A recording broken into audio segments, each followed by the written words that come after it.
Amigos del canal Oscar TV, aquí les muestro que en este canal tenemos gran variedad de videos. Espero que se suscriban y apoyen el canal. Aquí les dejo un muy buen video. Cuídense. Hola mundo, hoy queremos recordarte que estuvimos en West Palm Beach, en la corte de West Palm Beach, para estar presentes en el momento que se dictara sentencia contra Alejandro Andrade. Alejandro Andrade fue hombre cercano a Hugo Chávez Frías, dictador venezolano.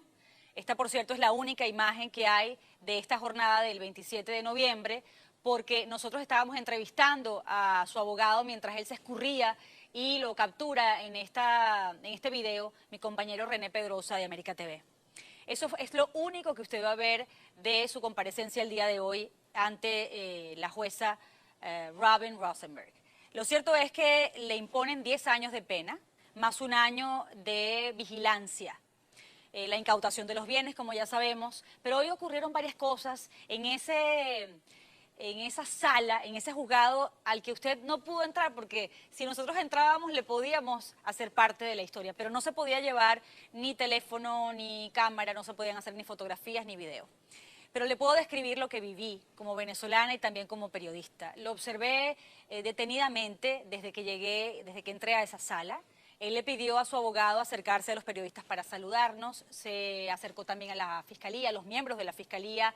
Era como un intento suyo por humanizar a este monstruo o a este hombre acusado de lavado de dinero. Imagino que era una estrategia suya, pero la verdad no se le veía ni con ironía ni con sonrisa sarcástica, se veía que estaba preocupado.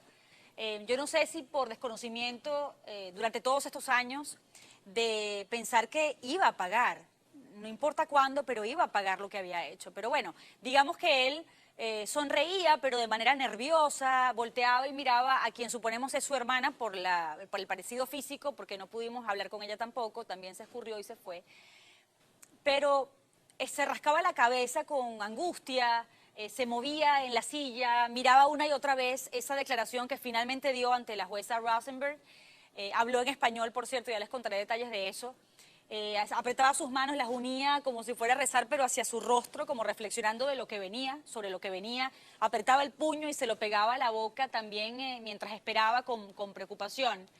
Entra la jueza, lee la posición de la fiscalía, lee la posición también de la defensa. La defensa alega que este hombre no tiene una víctima en particular a la cual resarcir. Y la fiscalía, aunque es extraña, coincidió con eso. ¿En qué sentido? En que es Venezuela, es un país, no es una víctima al que se le pueda devolver el dinero, digamos, con nombre y apellido. Se preguntarán por qué, lo mismo lo hago yo, pero así funciona la justicia de este país. Lo que sí alega la fiscalía, cuando la defensa decía que, bueno, que no habían hecho, no se habían cometido estos delitos, digamos, mientras él estaba en Estados Unidos vinculados a Venezuela, la fiscalía decía, por supuesto que sí, este hombre era tesorero de la nación de Venezuela, sabía exactamente lo que estaba haciendo, aprovechó un espacio de poder, un inmenso poder, para enriquecerse y enriquecer a otros. Allí se habla de la complicidad de 3 personas, una de ellas, porque solo se nombró una, Raúl Gorrín, actual presidente de Globovisión, quien aparece en otro caso también de desfalco y además de saqueo a PDVSA en una corte de Miami por 1.200 millones de dólares. Esta es por 1.000 millones de dólares solo en sobornos. Imagínense los negocios que le permitió hacer a todos estos empresarios o banqueros o personas quienes se beneficiaron del dólar preferencial amparados en el bono de la República.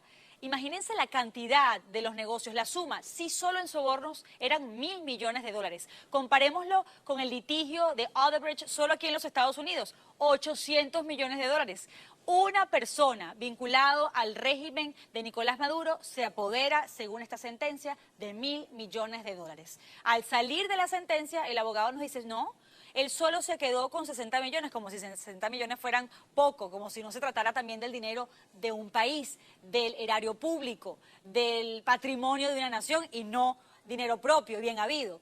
Pero en todo caso, eso se seguirá dirimiendo, suponemos, en este caso que no se paraliza el día de hoy con esta condena.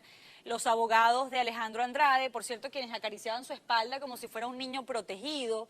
Esa es una escena que me impactó, porque llegó un momento en que los dos lo ayudaban prácticamente a levantarse, un abogado de un lado y el otro del otro, y ponían ambos en la mano, en la espalda de Alejandro Andrade, como sobándolo, como tranquilizándolo, como si fuera un pequeño niño inocente. Incluso cuando él toma la palabra, ya la jueza le da permiso de leer ese texto que él había escrito en su defensa, le hacen jurar como en las películas, decir la verdad y solamente la verdad. Usted juzgará si él mintió o no, porque además dijo que él solo le pedía perdón a su familia, a sus seres queridos, pero no le pidió perdón a Venezuela. Dijo que él no sabía, porque era muy joven cuando llegó a este tema de la revolución, que esto no iba definitivamente a beneficiar al pueblo de Venezuela. Usted juzgará si él dijo la verdad o no. Por cierto, mentir ante una corte federal es otro delito. Pero él se paró allí y el abogado decía, me voy a quedar a su lado porque él me pidió, no quiere estar solo cuando lea este texto. No lloró, se le quebró la voz. Este es el abogado Bob Martínez, quien se quedó allí de pie junto a Alejandro Andrade mientras leía esta defensa de propia voz en español. Él tuvo que usar un traductor porque toda la lectura de la sentencia y de las posiciones fue en inglés. De hecho, nos costó a todos. Nosotros, gracias a Dios, hemos aprendido a familiarizarnos con el inglés, pero no es nuestra lengua materna y nos costaba entenderle, por ejemplo, al abogado defensor por su manera de hablar. Aún así, alcanzamos a escuchar, por supuesto, todo lo que expuso. Él decía que de ahora en adelante es que se van a comenzar a entregar documentos a la jueza que demuestran todo lo que ayudó Alejandro Andrade al pueblo de Venezuela. Queremos saber a qué se refiere, suponemos que dando información. Y eso, de alguna manera, es cierto. Desde el 2014, según Alejandro Andrade, Estados Unidos lo invita como testigo, como informante, y él acepta venir. Ahora, hay muchas preguntas, porque ¿por qué el régimen de Venezuela le deja salir? Si él de alguna manera pues va a dar información. ¿Por qué lo dejan salir con ese dinero? ¿Por qué se refieren a Alejandro Andrade después de todos estos años? ¿Y por qué no dicen nada con respecto a Raúl Gorrín, quien está dentro de Venezuela? Me refiero al fiscal, a Tarek William Saab. También quería comentarles que Alejandro Andrade, no sé si va a recibir una reducción de la pena, pero puede estar 3 meses más libre. Por eso es que usted lo vio salir de la corte, no lo vio ni esposado, ni escoltado, digamos, por alguaciles o funcionarios de seguridad. Él tiene hasta el 25 de febrero para presentarse de manera voluntaria antes de las 12 del mediodía en la oficina de los alguaciles de West Palm Beach. ¿Por qué? Porque la Fiscalía en realidad tenía una condena para él de 27 años, pero como ha estado colaborando con las autoridades de los Estados Unidos para seguir dando información sobre los otros 2 de sus cómplices, sobre los datos que pueden involucrar definitivamente a quienes están usurpando y secuestrando el poder en Venezuela, como ha habido esta relación, digamos, gentil entre ambos, pues la Fiscalía dice no implica un riesgo de fuga, porque ha estado colaborando, de todas maneras nosotros nos quedamos con su pasaporte, y tampoco implica un peligro para nadie en la sociedad norteamericana. Por eso le dan este beneficio de los 3 meses. ¿Dónde va a vivir? No lo sabemos, se supone que les incautaron todas las propiedades, todos los bienes. Esas son respuestas que no obtuvimos ni de los fiscales, tampoco de los abogados. No sabemos quién le pagó a los abogados. Porque claro, una gran pregunta que uno se hace, todos estos casos de delincuentes, quienes cometen este delito de lavado de dinero, usan el mismo dinero que lavaron para pagarle a bufetes aquí en los Estados Unidos. ¿Quién le pagó a los abogados? No nos lo contestaron, decían que era una relación de confidencialidad. En todo caso, ¿qué va a pasar con su estatus migratorio una vez que cumpla, si es que son 10 años y 1 año de supervisión, ese tiempo de pena? ¿Qué va a pasar con él? ¿Se le quita el parole por el cual llegó en el 2014 y se devuelve a Venezuela? ¿O qué pasa? No solo eso, el tema de la extradición, se lo consultamos al abogado y nos decía que él no cree que él sea extraditado, obviamente porque a Estados Unidos le conviene, a todos nosotros nos conviene que en este país él siga aportando datos sobre lo que es y no conocemos de la narcotiranía de Nicolás Maduro y de su gente, y por supuesto de lo que pasó en la época de Hugo Chávez Frías. Hoy fue un día agridulce porque, por supuesto, para Venezuela, y eso hay que agradecérselo a los Estados Unidos nos está permitiendo hacer justicia sin que haya llegado todavía la libertad y la democracia. Imagínense lo valioso que es que podamos estar en este país informando con esta libertad y además que este país nos esté ayudando a hacer justicia antes que podamos nosotros hacer lo propio en Venezuela. Porque cuando eso pase, cuando podamos recuperar nuestra libertad y nuestra democracia, Alejandro Andrade va a tener que pagar también en Venezuela por los delitos que ha cometido, aunque haya pagado su condena aquí en los Estados Unidos. Esa es una de las buenas noticias, pero claro, la mala es, como me decía un seguidor, que personas como él deberían pagar 1 año por cada niño muerto por falta de medicinas o por falta de comida, por desnutrición. Todo eso debería pasar, pero son los procedimientos de los Estados Unidos. Por cierto, que este hombre, ya para cerrar este bloque, fue condenado un 27 de noviembre, hoy es 27 de noviembre. Un hombre quien acompañó a Hugo Chávez en la primera intentona golpista del 92, la del 4 de febrero. Hoy la dictadura estaría celebrando, no sé si lo hicieron, la segunda, la del 27 de noviembre. Esa es una de las coincidencias. Y la otra es que él agradeció, cuando daba su discurso, él le decía a la jueza, yo agradezco a Estados Unidos que me permitió venir con mi esposa y mi hijo a vivir en este país, que me permitió ser juzgado en este país, que me han tratado con respeto. ¿Qué pensará, digamos, de donde quiera que esté Hugo Chávez, quien despotricó contra el imperio, que uno de sus mejores amigos, prácticamente uno de sus hijos de vida, haya agradecido a este país y que sea justo desde este país donde se está descubriendo todo lo que él permitió hacer? Regresamos luego de esta pausa porque tenemos un invitado bien importante que seguro va a traer un ventilador muchísimo más potente de lo que hemos podido ver hoy en esta sentencia a Alejandro Andrade, así que no se lo va a querer perder.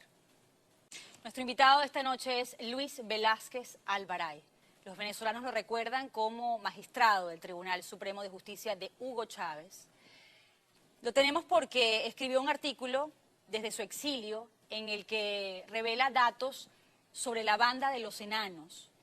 La banda de los enanos en la que se incluye a algunos de los directivos de Globovisión, a otros jueces y a personajes muy importantes de esta mal llamada revolución. Es muy importante que él comparta con ustedes los detalles de lo que conoce, no solo de esta banda de los enanos que la vamos a ir, digamos, desglosando en cuanto a su fundación, quiénes la integran, qué es lo que ha hecho, y también sobre lo que conoce sobre Alejandro Andrade. Bienvenido y buenas noches. Buenas noches, Carla. Muchas gracias por invitarme. Quería comenzar por allí, con Alejandro Andrade, porque además suponemos que usted, persona cercana a Hugo Chávez, también tuvo que haber sido persona cercana a Alejandro Andrade. ¿Qué es lo que conoce de él que pueda compartir hoy? Bueno, mira, no, yo con Alejandro Andrade sí tuve algunos tipos de comunicación, pero más yo informé a Hugo Chávez de toda la situación que ya se estaba presentando y que en ese momento manejaban él y Jesse Chacón, que impulsaban la conformación de la banda de los enanos, y es allí donde nace, todos bajo la dirección intelectual de José Vicente Rangel. Ok, entonces vamos a ir paso por paso. Sí. ¿Qué es la banda de los enanos y quiénes la conforman? La banda de los enanos comenzó en el Poder Judicial con vendedores de sentencias.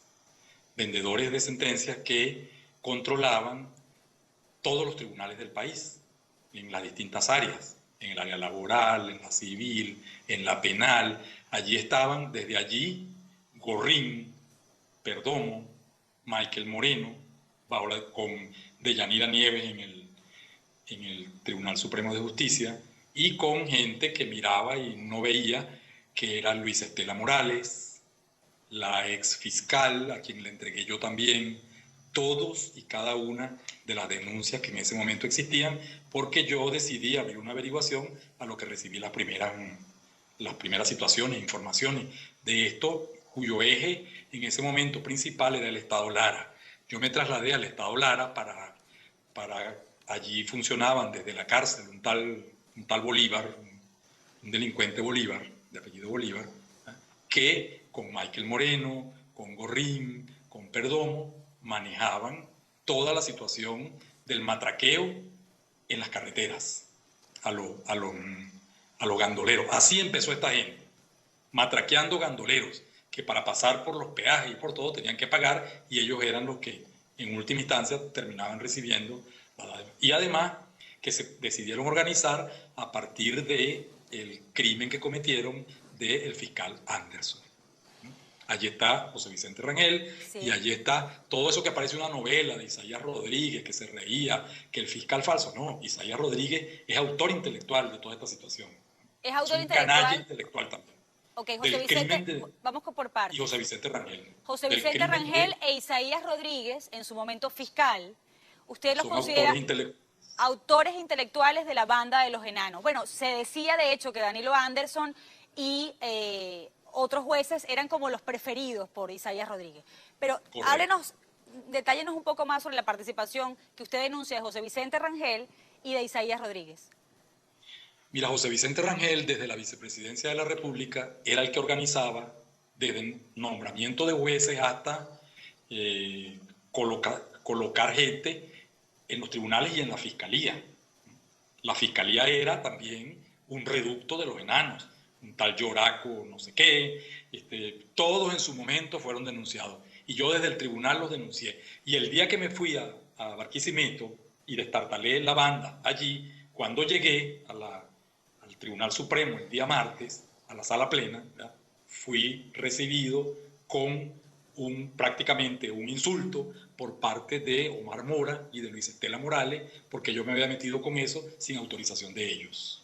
Entonces, Usted denuncia en ese artículo que escribió que los enanos tenían influencia sobre PDVSA, sobre el cartel de los soles, sobre crímenes a rivales en este negocio. ¿A qué se refiere con crímenes a sus rivales?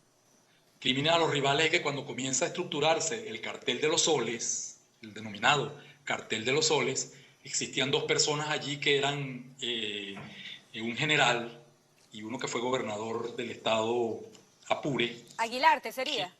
Aguilarte, todo eso es correcto. Aguilarte y un Perdone, general Moreno. Aguilarte era gobernador de Apure y, si no recuerdo mal, un sicario le quita la vida a un restaurante de Apure.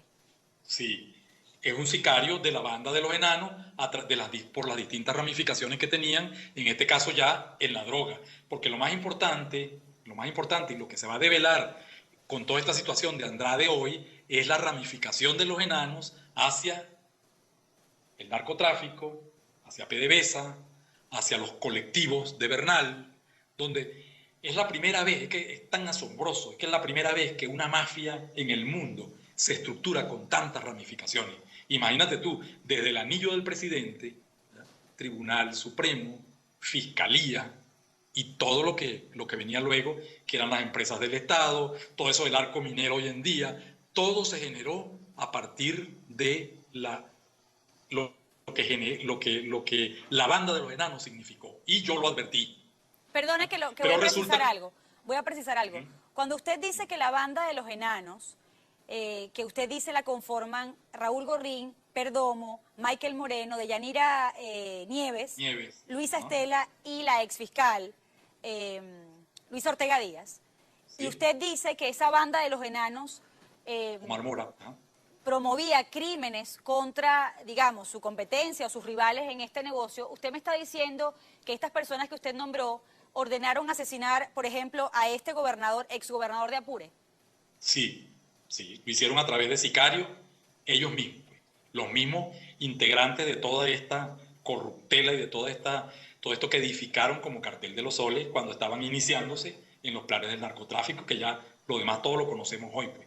Todo lo que hizo Carvajal, todo lo que hizo, etc. Lo importante es que el origen, que es lo que yo explico en el artículo, pero además yo lo comencé desde el 2002 a señalar. Lo señalé después en una rueda de prensa y creo que una vez contigo también, en Globovisión, etc. Aquí está este texto, que es un folleto que yo elaboré también, que lo voy a rehacer ahora con toda esta situación, pero el que terminó acusado fui yo y además los enanos pasaron. Imagínate tú que uno de los principales delincuentes es hoy el presidente del Tribunal Supremo de Justicia. Es algo increíble. Tengo que hacer una pausa. Hay un tal Gumer Quintana también, que fue denunciado en su momento, que es un asaltante. Ya me va a contar eso. Quiero que me diga, por favor, al regreso de la pausa, ¿qué dijo Hugo Chávez cuando usted le presentó estas denuncias? Hugo Chávez, no quienes le rodeaban. ¿Qué le respondió en ese momento quien era el presidente? Hugo Chávez. Cuando usted denunció a esta banda de los enanos, regresamos con Luis Velázquez Alvaray en segundos. Luis Velázquez Alvaray, ex magistrado de Hugo Chávez Frías, nos acompaña en este momento. Si no me equivoco, tiene 10 años ya fuera del país. 12. 12. Bueno, vuelvo al punto. Usted estaba hablándonos de la banda de los enanos, nos dijo ya quiénes la conformaban, qué tipo de delitos cometían y los ha acusado de mandar a asesinar, en ese particular caso, al exgobernador de Apure. Quiero preguntarle, ¿qué tiene que ver esa banda de los enanos con el asesinato de Danilo Anderson, el fiscal, en ese tiempo? Danilo Anderson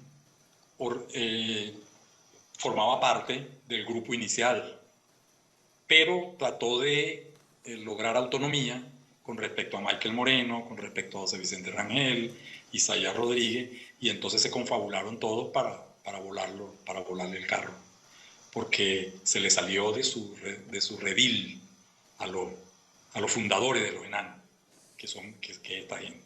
Entonces, por eso se comete ese crimen, por eso comienza todo aquel show inexplicable, surrealista de Isaías Rodríguez, donde todos sabemos en qué concluyó. Ahora, me decías qué dijo Hugo Chávez. Sí, pero espérese, ¿quién se sentía de estos integrantes de la banda de los enanos que usted refiere más amenazado por Danilo Anderson? José Vicente Rangel, el propio Isaías Rodríguez. Había una cuestión allí bancaria, de problemáticas bancarias con Salvatierra y con bueno, todo ese enredo que comenzó, como funcionan las mafias, comenzó a enredarse y entonces decidieron salir de él, que era el que tenía pleno conocimiento de la situación y que era uno de los artífices de toda la situación que hacían allí de presión a la gente para que pagara por las sentencias. Cuando usted decía que presentó todas estas denuncias sobre la banda de los enanos, le preguntaba qué había dicho Hugo Chávez. ¿Qué le respondió? Yo le dije a Hugo Chávez, le solicité que me recibiera porque le tenía una información importante que dar y efectivamente me llamaron, creo que como a los 5 o 6 días. Yo llegué a las 7 de la noche, ¿no? Me senté allí a esperé casi hasta las 2 de la mañana, ¿no? Y me llevé mi carpeta preparada. De esa carpeta hice varias copias, se la entregué y le dije, mire, presidente, aquí está la situación de corrupción que cada vez toma más fuerza en el país. Aquí la tiene. Entonces me dijo, bueno, está muy bien, yo lo voy a revisar. Y luego seguimos hablando, no te preocupes y tal, ya déjamela aquí, porque se la dejé. A los 15 días me salen denunciando a mí. Y todos sabemos lo que pasó. Eso mismo se lo entregué a Luis Estela Morales, se le entregó a Isaías Rodríguez, quien dijo que había que conversar eso era con la fiscal sexta, que en ese momento era Luisa Ortega Díaz, que luego pasó a ser la fiscal general de la República. Se le entregó a Omar Mora. Y eso, obviamente, entregándoselo a Luis Estela Morales y a Omar Mora, inmediatamente fueron informados los acusados, pues. Michael Moreno, toda esta gente, un tal Gumer Quintana, que en ese momento aparecía mucho allí, que fue un tipo que era asaltó un negocio en Sabana Grande y era juez. Y bueno, allí comenzó todo este movimiento que transcurre hoy a una cuestión que es importantísima, lo de Andrade. Sí. ¿Por qué es importante? Ajá. Le iba a preguntar algo antes que me llegue a esa conclusión.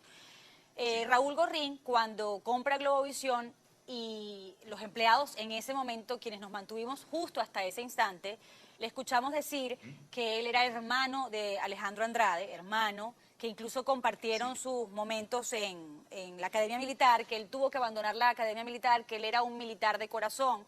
Todo eso nos lo dijo Raúl Gorrín, pero decía que sí, que él era su hermano. Es decir, desde ese momento ya él confesaba que tenía ese vínculo con Alejandro Andrade. ¿Qué piensa de usted de eso y qué sabe de Alejandro Andrade y qué relevancia le da a lo que pasó el día de hoy? Mira, hay una cuestión muy importante. Otra cosa que te quería decir desde el principio es que yo también entregué esa misma carpeta a las autoridades norteamericanas en ese momento. Y tú sabes que en Estados Unidos las cosas van poco a poco, allí van revisando, opinan, pero hasta que llegó el momento con este señor, lo cual tiene un significado mucho más profundo que es el siguiente, porque a mí me informaron ya, y yo he estado pendiente de esta situación todo el tiempo acá, y cada vez que he podido, una vez fui a unos canales de televisión, vinieron unos canales de televisión a conversar conmigo aquí, más o menos les estuve diciendo esto mismo, todo lo que pasó, cómo fue la situación, qué fue lo que pasó con Hugo Chávez, cómo se hizo el loco ante esto. Bueno, mira, La situación es la siguiente, es que Andrade, porque la gente dice, bueno, 10 años, pero fíjate, Andrade está señalando a 140 personas. Es la importancia de estas 140 enanos, pues son los mismos. Es toda esta misma gente, todos los enanos, donde está la familia presidencial, porque esa es otra cosa. Nicolás Maduro era el instrumento de los enanos en la Asamblea Nacional, después en el Ministerio de Relaciones Exteriores. Recuerda que nombró a Michael Moreno en un puesto del Ministerio de Relaciones Exteriores, y después, obviamente, desde Miraflores, con los colectivos, cuando amenazaba a los diputados, con otra cosa, porque este es el principal, que lo digo ya en el artículo al final. Ese señor lo único que aprendió en Cuba fue asesinar gente y amenazar, y es un pandillero, un colectivo. Okay. Pero hoy están implicadas en esta situación, que cuando me dijeron que iba a conversar contigo, y a través de este canal recibí alguna información, pedí alguna información al respecto, hay 140 personas acusadas aquí. ¿Quiénes destacan allí? ¿No? Maduro, Cilia Flores, Malpica Flores, Michael Moreno, obviamente Gorrín, que ya sabemos, Sí, apareció porque en la Gorrín es el acusado por este primer asunto, pero por el primer asunto del lavado de la corrupción por el que hoy están sentenciando a Andrade. Pero el problema es que Gorrín tiene además los supuestos 1.200 millones de PDVSA, ¿verdad? Y este estaferro de los hijos de Cilia Flores y de Malpica Flores. ¿Ah? Sobrino de Cilia Flores. Ajá, Malpica Flores y los hijos de Cilia Flores, incluso Gorrín y Siliberto fueron los que pagaron los abogados de los sobrinos en el caso ya conocido, ¿no?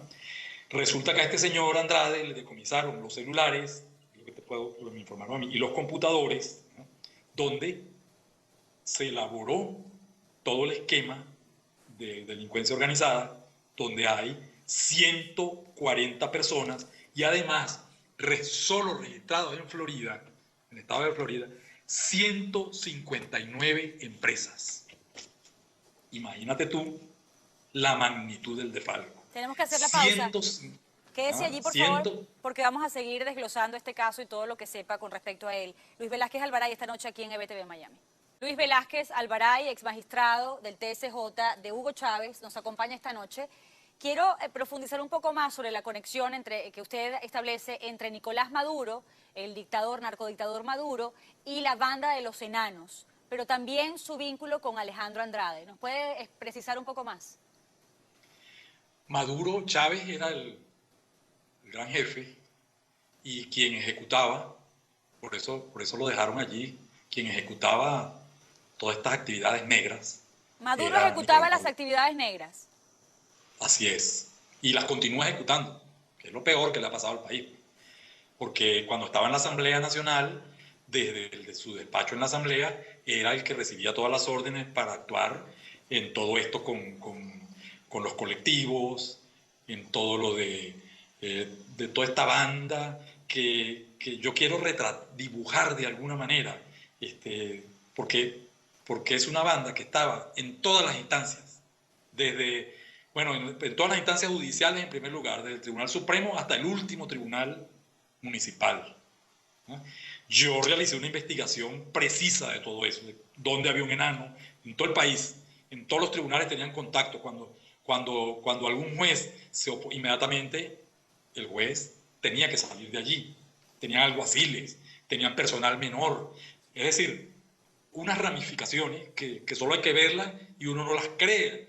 Parece surrealismo, parece algo de ficción, pero es que es una situación tan grave que ha llevado toda esta estructura criminal que, comenzó a ramificarse por todo el país, y Maduro siempre ha sido el jefe para ejecutar todo el bandidaje. Todo el desarrollo del bandidaje parte siempre de Maduro, donde ha estado en el Ministerio en la Asamblea, en el Ministerio de Relaciones Exteriores, eso es lo que yo digo en el artículo, y ahora en Miraflores. ¿Cuál de esas actividades negras es la peor que ha cometido Nicolás Maduro, que usted conozca? Bueno, imagínate tú,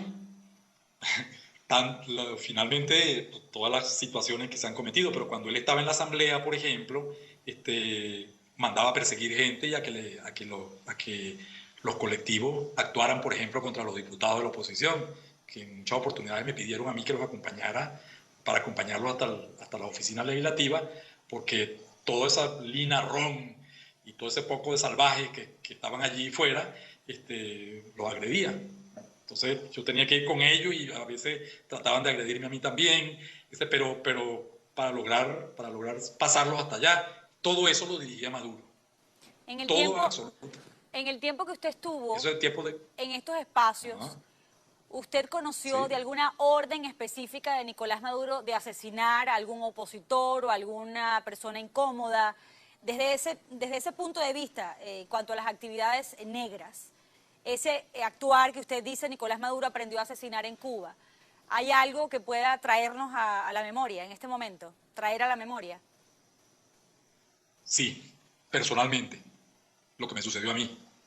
Me llamó para decirme que había que activar todo un aparataje desde el Tribunal Supremo para salir de Diosdado Cabello. Me lo dijo a mí, lo juro, te lo juro. Salir Y así, de Diosdado Cabello, y le especificó de qué manera, qué plan tenía. sí, que era armar toda una situación alrededor de él para eliminarlo políticamente a través de las instancias judiciales. Eliminarlo políticamente, solo políticamente. Bueno, políticamente y lo demás viene después. Tú sabes que las actuaciones de esta gente es desprestigiarte políticamente para después decir que tú te suicidaste o que unos delincuentes te asesinaron, etcétera. Lo mismo que querían también hacer conmigo. Por eso yo tuve que salir, porque un informante del DIN fue y me dijo, a usted lo van a matar una vez que salga de la asamblea. Cuando vaya a su defensa, será, y van a decir que usted, lo van a llevar y van a decir que usted se suicidó en el DIN. Se lo advierto para que se vaya. Por eso es lo que yo me tuve que ir, obviamente. Esa es la orden de Nicolás Maduro. Dijo, pero así lo dijo, me lo dijo a mí. Luego me vuelve a llamar a la Asamblea Nacional, como alrededor de 15 días, a que me señaló esto, y yo obviamente no quise ir. No quise verlo más nunca. Y por supuesto, de allí en adelante, pues yo pasé a ser perseguido por el propio Nicolás Maduro. ¿Qué vínculo tiene? Entonces, así actúan ellos. ¿Qué vínculo hay entre Alejandro Andrade, Raúl Gorrín y Diosdado Cabello? Toda esta banda se vinculan por sus actividades, por sus negras actividades, como dijimos ahora,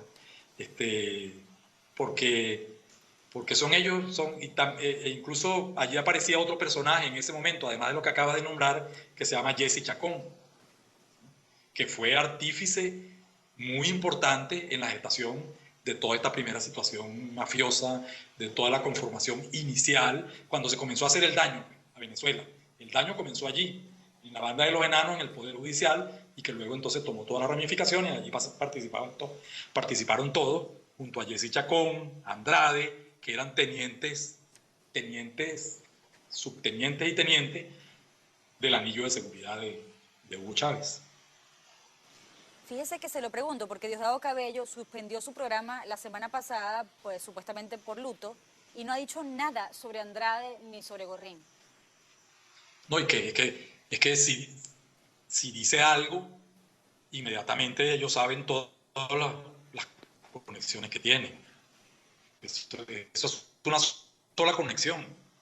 En 140 personas está toda una línea de actuación, desde funcionarios, grandes funcionarios, altos funcionarios, presidencia de la República, hasta pasar por hay como unos 15 o 20 miembros de esa constituyente, de la falsa constituyente, cómo actúan los magistrados del Tribunal Supremo de Justicia, la Fiscalía, bueno, toda esta situación de degeneración que existe en el Estado venezolano. Está todo enlazado. Todo eso es una sola banda, y entonces el mejor nombre es el de los enanos, que surgió en ese momento y que así fueron bautizados, y es realmente el aparataje más peligroso que ha existido en algún país en el mundo. Usted menciona a Luisa Ortega Díaz como miembro de la banda de Los Enanos. ¿Qué es lo que recuerda de ella? Es decir, de su actuar, de las decisiones más controversiales que ella pudo haber tomado y que usted presenció. Bueno, mira, Luisa Ortega Díaz, lo que yo veo como actuación principal es que ella se le entregó lo mismo también. Porque Isaías Rodríguez siempre se lava las manos. Entonces dijo, es mejor que le entregues eso a... Yo le entregué la carpeta, la revisó así rápidamente. Es mejor que le entregues esto a Luisa Ortega Díaz, que es la fiscal sexta y la que está encargada de eso.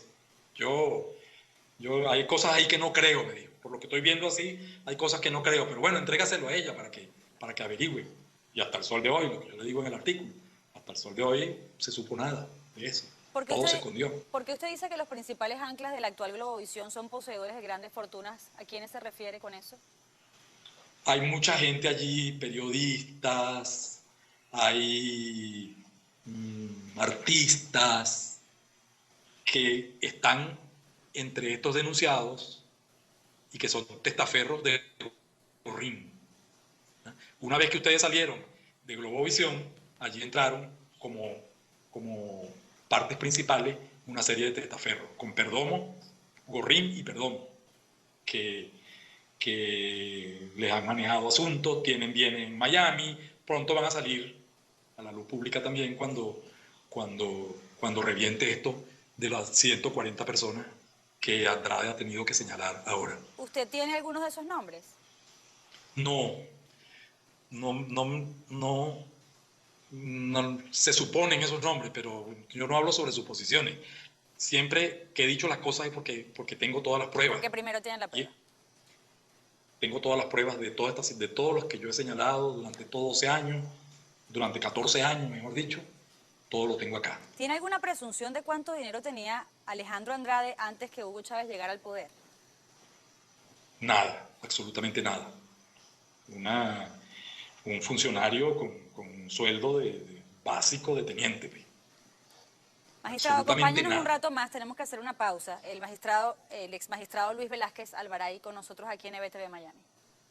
Luis Velázquez Alvaray, ya en este bloque final de nuestro programa del día de hoy, le quiero pedir a ver si tiene algún dato sobre esto. ¿Por qué dejan salir a Alejandro Andrade si él dice que recibió una invitación de los Estados Unidos para hablar en contra de la narcotiranía? ¿Por qué le permiten salir del país como si nada? ¿Por qué le permiten llevarse ese dinero?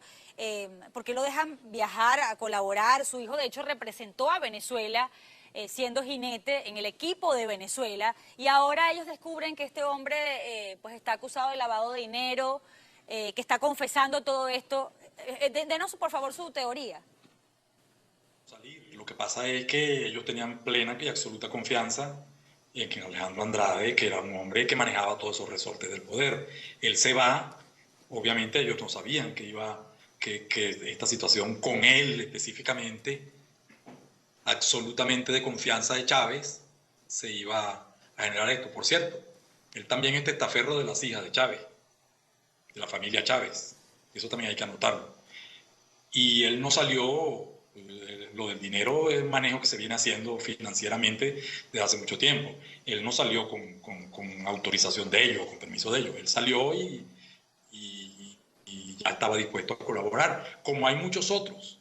Hay gente allí que está hablando y dando datos a los Estados Unidos. Te digo uno, que lo sé, Carvajal está hablando para salvarse también, para que se sepa. Y hay muchos en el propio gobierno que están hablando para salvar el pellejo, si es que van a poder salvarlo. Yo creo que ya con esta red que está aquí ya no se va a necesitar mucho más. Entonces eso es lo que, hay una cosa que quería, que nos puede ayudar a resumir, que es lo que yo llamo la globovisiocracia, que está en Globovisión. Ese es donde Gorrín es la cara, pero allí están todos los demás. Allí se esconden fortunas, tráfico de drogas, saqueo de oro, robo de petróleo, de aluminio, el asalto a las arcas, se reparte el dinero. Lo mejor era un canal. Menos mal que nosotros en Venezuela tenemos muchos valores. Ustedes son un ejemplo de eso. Conoce perfectamente, ¿no?, el poder del canal Y una vez que ustedes se fueron, ¿quiénes llegaron allí? Gracias a Dios que ustedes han logrado crear un periodismo en la resistencia también. Fíjese que usted menciona militares. ¿De qué militares? Es decir, uno podría presumir que así como Alejandro Andrade se hizo millonario, otros, además de Carreño y de Diosdado Cabello, también hicieron lo propio. ¿A qué se refiere con los militares involucrados en todo esto? No, los militares son muchísimos también. Padrino, esos son unos bandidos. Esos son integrantes de todos del cartel de los Soles, Padrino, todo eso es una degeneración total en el alto mando militar, Ministerio de la Defensa, todo eso está podrido. No quiero que se me vaya el tiempo sin hacerle algunas preguntas, porque cuando nuestra audiencia se enteró que lo íbamos a tener, también tienen preguntas para usted que son importantes. Y es justo escuchar su respuesta. La primera es que se preguntan por qué Chávez lo votó, porque lo habían acusado supuestamente de adquirir o apoderarse de un dinero del plan de las ciudadelas. Esa es una. ¿Por qué colaboró con Hugo Chávez en la politización del Poder Judicial? Esa es la segunda. Ajá. Yo, en primer lugar, todo lo que sea, gracias a Dios que algún día yo podré estar, ya yo tengo aquí preparado cómo se montó un entramado para acusarme a mí falsamente, ¿no? Eso es lo que puedo decir. Yo no puedo hacer más nada porque yo no me puedo defender allá. Me he defendido, por ejemplo, ante Interpol, ¿no? Llevé ante Interpol todos mis papeles y la Asamblea Mundial de Interpol declaró que yo era un perseguido político y que no se justificaba toda esta situación, ¿no? ¿Qué puedo hacer? Yo no puedo ir a los tribunales venezolanos. ¿Cómo hago? Habrá que esperar que retorne la justicia, que va a retornar. Porque te digo, nosotros tenemos muchísimos valores allí y muchísima fuerza en Venezuela para salir adelante. Cuando yo me equivoqué apoyando a Chávez, le creí, fui uno de los venezolanos que creí y fui engañado. Y yo he pedido perdón a Venezuela por haber apoyado a ese vagabundo. La gente podría decir, fue engañado, pero ocupé 4 posiciones durante ese engaño. En el gobierno de Hugo Chávez. Fui diputado cuando el gobierno de Chávez. ¿Y vivió engañado siendo diputado, ex magistrado? Porque yo nunca...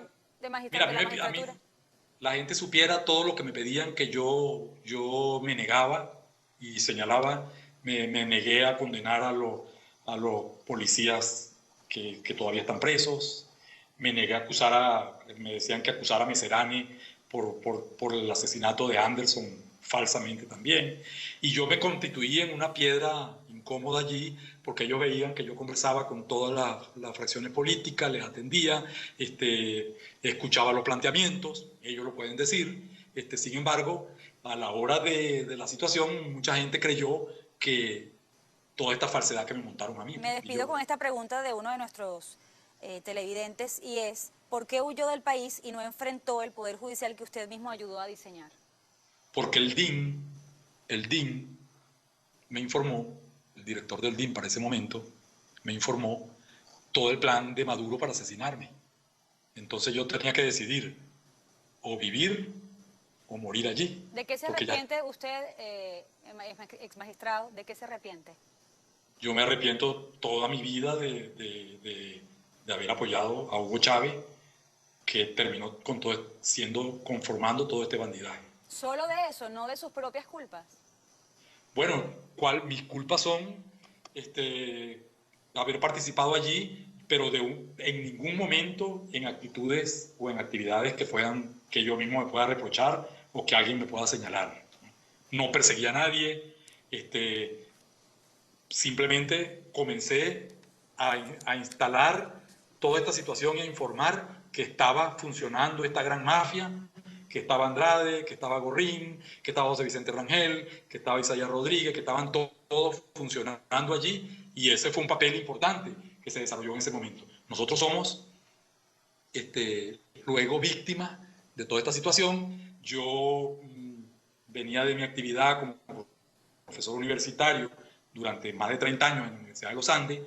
Bueno, sí espero que haya justicia para acudir a ella y poder llevar cómo se hizo este entramado, toda esta falsedad que se ha montado para acusarme a mí y para desprestigiarme de que yo no pudiera denunciar todas estas situaciones. Le agradecemos. Me han amenazado, me han amenazado de muerte, yo no le tengo miedo a nada y voy a seguir adelante y tengo mucha información más que pronto saldrá nuevamente a la calle. Le agradecemos que haya compartido con nosotros la que tiene hasta este momento.